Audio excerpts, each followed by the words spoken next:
Acompanharemos. Agora, Eliseu, um outro assunto que está repercutindo no mundo todo e principalmente também aqui no Brasil é a Justiça da Flórida, aí mandando notificar o ministro do Supremo Tribunal Federal do Brasil, Alexandre de Moraes. Explica pra gente isso. Já não é a primeira vez, né? Não é a primeira vez, na verdade é a segunda vez, viu, Nelson? A gente está acompanhando porque essa notícia já ganhou o noticiário americano e de boa parte do mundo. Se você fizer aí um searching, uma busca rápida, você vai ver que diversos portais importantes e sérios de jornalismo estão tratando sobre esse assunto, viu? O que houve? Um tribunal federal do distrito de Tampa, aqui no estado da Flórida, emitiu uma nova intimação ao ministro do STF, Alexandre de Moraes, desta vez com um prazo de 21 dias, no máximo, para a resposta. A ação foi movida pela Trump Media and Technology, controladora da Truth Social, do Donald Trump, e também pela plataforma Rumble, que acusa Moraes de censura e de violar leis dos Estados Unidos ao ordenar o bloqueio de perfis baseados aqui no país. Quem é a juíza que decidiu isso? Foi a Mary Stenson Scriven, da Corte Distrital de Tampa, na Flórida. Os fundamentos da acusação são os seguintes. Essas empresas argumentam que Moraes deu ordens de silêncio que teriam suspendido cerca de 150 contas, muitas delas de cidadãos ou residentes daqui dos Estados Unidos, identificando discurso político como antidemocrático. Elas dizem que isto configura censura extraterritorial, violando, portanto, a primeira emenda da Constituição americana, além de contrários ao comity e também à soberania dos Estados Unidos. Você bem lembrou, em 19 de fevereiro, a Trump Media e a Rumble entraram com uma ação também em Tampa, buscando que as cortes americanas declarassem extraterritorialidade das ordens de Moraes e que essas se tornassem inválidas aqui em solo americano. Em 25 de fevereiro, essa mesma juíza negou a liminar emergencial, alegando que não havia sido feita a citação válida a Moraes e que ainda não haviam atos executórios para justificar essa urgência. Só que desde então, essas empresas reestruturaram a ação e apresentaram no dia 6 de junho uma nova petição com pedidos adicionais de indenização por danos e afirmando diversos e seguidos erros processuais. Agora, o que mudou de um processo daquele de fevereiro para esse? Diferentemente do caso anterior, quando argumentou-se que Moraes não havia sido intimado formalmente, né? Desta vez o tribunal entendeu que a citação foi válida e impôs um novo prazo de 21 dias úteis sob risco de sentença à revelia. O que é isso? Ele pode ser julgado mesmo sem responder. A posição da AGU e do STF, a Advocacia Geral da União, já estaria se mobilizando para defender Moraes com atuação via escritório aqui nos Estados Unidos. Até o momento, não há uma confirmação pública de que Moraes recebeu pessoalmente essa intimação. Nelson. Muito obrigado, viu? Eliseu Caetano, nosso correspondente nos Estados Unidos, trazendo todas as informações envolvendo Donald Trump e também agora esta notícia vinda da Justiça Americana. Muito obrigado, Eliseu Caetano. A gente se vê aqui na Jovem Pan. Eu já quero chamar o Zé Maria Trindade. Zé, como é que essa notícia caiu aí em Brasília, a possibilidade do ministro do Supremo Tribunal Federal do Brasil, Alexandre de Moraes, ser notificado pela Justiça Americana?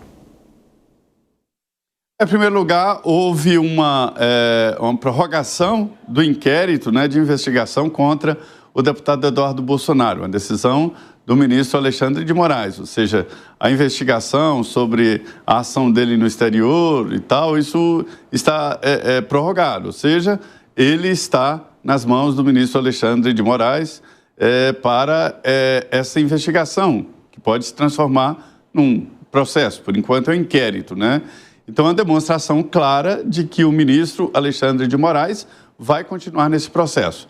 Não é segredo para ninguém que Eduardo Bolsonaro se licenciou, foi para os Estados Unidos e de lá tenta um lobby, um trabalho para influenciar aqui o governo brasileiro e principalmente o Supremo, de fora para dentro. E a expectativa é de que não seja só os Estados Unidos, mas de que países ali da linha, países aliados, façam a mesma pressão. Me disse o deputado tenente-coronel Zucco que agora este é assunto que o foco é o julgamento de Jair Bolsonaro. Este assunto não é mais doméstico, que ele é internacional. Esse é o objetivo. Por quê? Os advogados dizem que estão cansados de apresentar ali argumentos jurídicos, fazer uma defesa jurídica e sentem que não está andando e que a tendência é de condenação. Seria preciso uma pressão política muito forte e a pressão política interna não está garantindo, então teria que ser externa, é o último cartucho. Eduardo Bolsonaro, e me confirmou aqui um integrante da Embaixada dos Estados Unidos muito importante, de que ele não tem, evidentemente, comando nem força no governo Trump, mas tem na família Trump.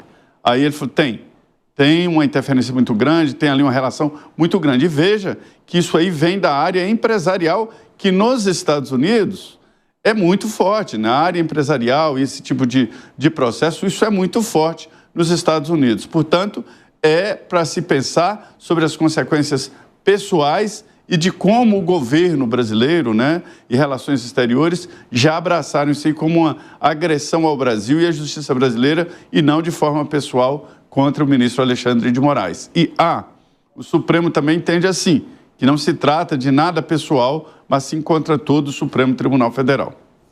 E a própria atuação da AGU nesse caso, né, o Alan Gani, parece que indica aí uma defesa das instituições e não só da pessoa física do ministro também. Eu quero entender como é que você analisa isso acontecendo depois, inclusive, de um post do presidente americano ontem falando de perseguição ao ex-presidente Jair Bolsonaro. Hoje já tem essa notícia vinda da Justiça da Flórida em relação ao ministro Alexandre de Moraes. Isso tudo está dentro do mesmo contexto, hein, Alan Gani?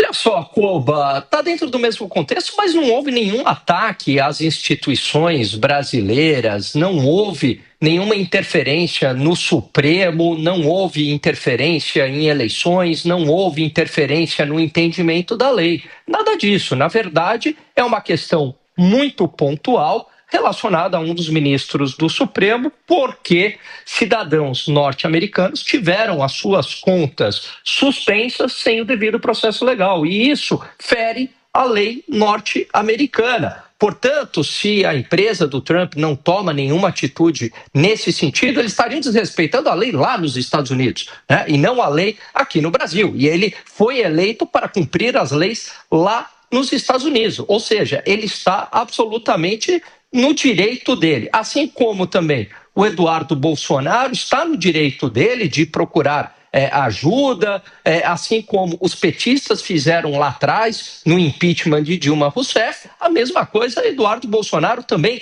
está no direito dele, passando informações, dizendo que houve de fato essa suspensão de contas, suspenderam até a própria rede social, o próprio Twitter. Então não se trata de nenhum ataque à soberania, aos demais ministros, e sim uma questão muito pontual para fazer valer a lei norte-americana.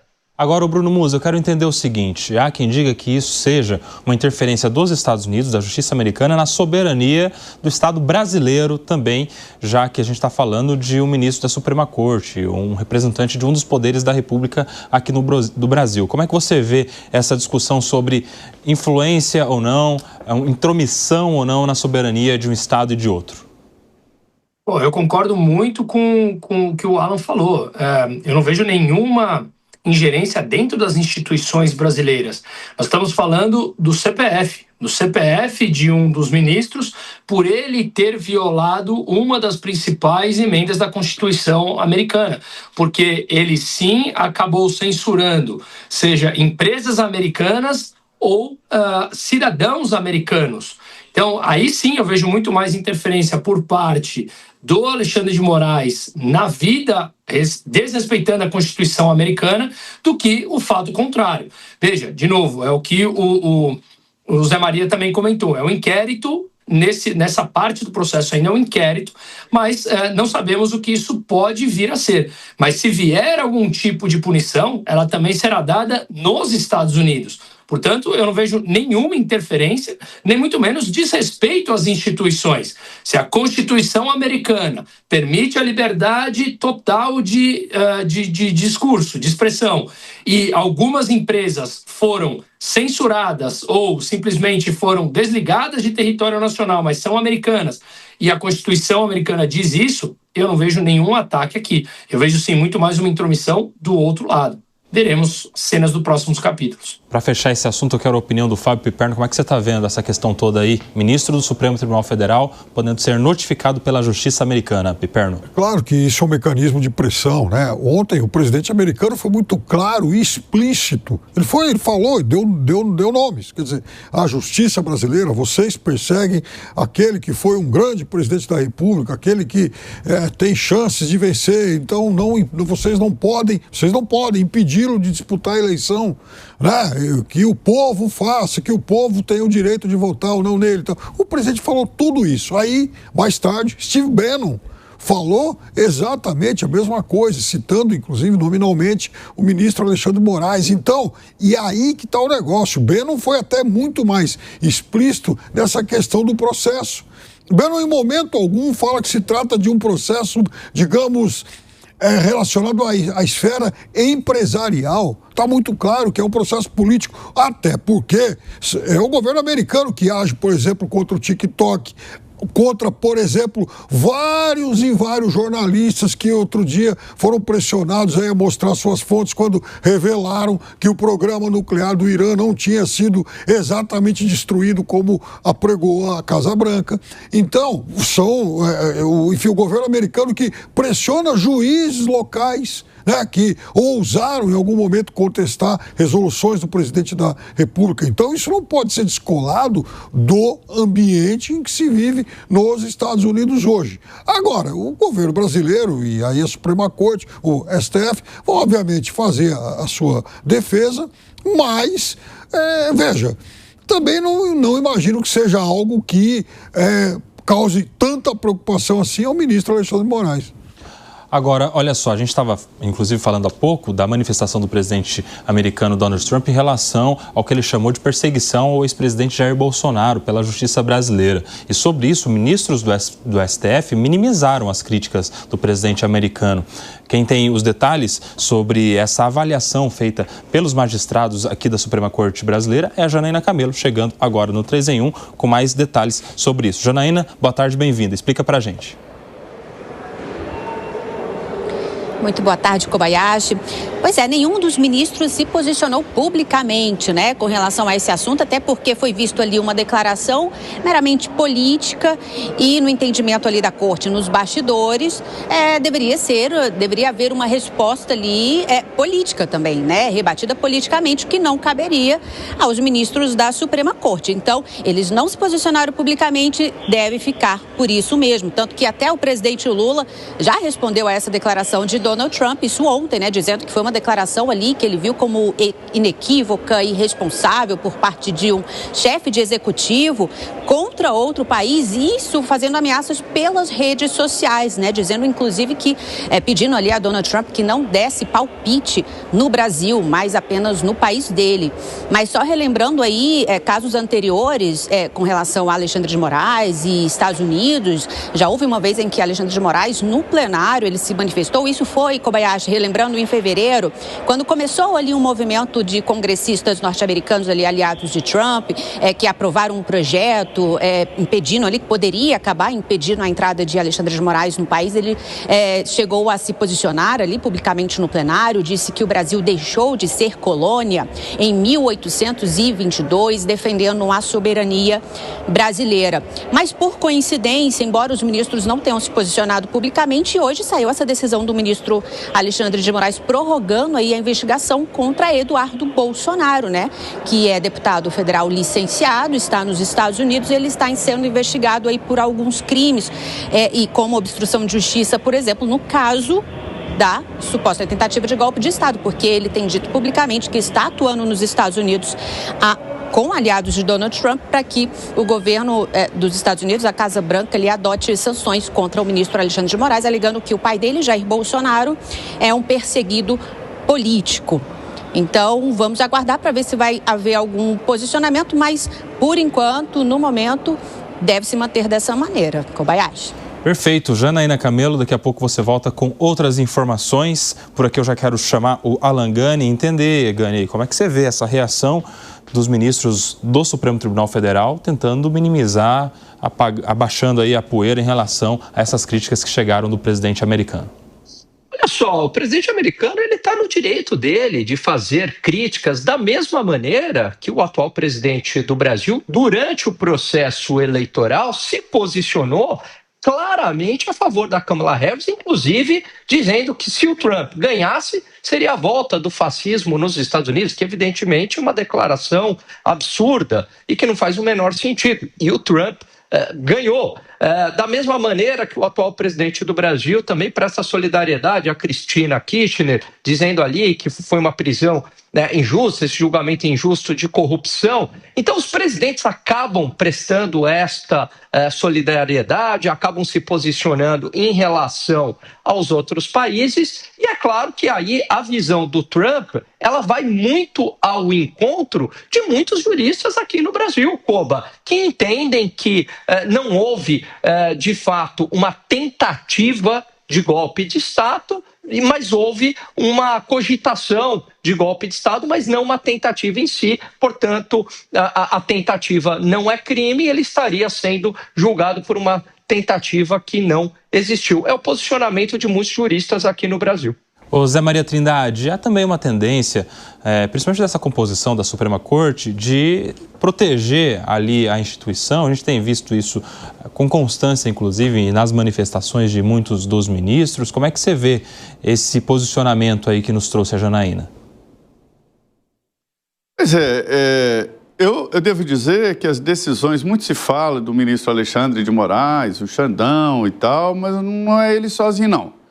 Ele tem, sim, apoio do Supremo em todas as decisões que ele toma. Ele não é bobo, ele consulta, conversa o grupo e ele tem o apoio do Supremo Tribunal Federal. Eu não tenho a menor dúvida. O presidente já até publicamente falou sobre esse caso e considera risível, foi a palavra dessa história do Donald Trump falar que está acompanhando de perto e tal, e fazendo a defesa do ex-presidente Jair Bolsonaro, de certa forma julgando e sentenciando e inocentando o ex-presidente Jair Bolsonaro, né? Que foi a publicação do Donald Trump, que assumiu ali uma posição de ministro da Suprema Corte, que estaria com o processo. Então, é essa a opinião. E a maioria apoia o ministro Alexandre de Moraes, 2 apenas discordam aqui e ali, 3, na verdade, discordam aqui e ali, mas nesse caso aí, a ideia passada pelo presidente da Corte é de que todos estão nesse mesmo sentido, até por um ato de sobrevivência, né? Esta ação não visa só o ministro Alexandre de Moraes, não. Tem outros ministros do Supremo que estão nessa lista, estão nesse caminho, né?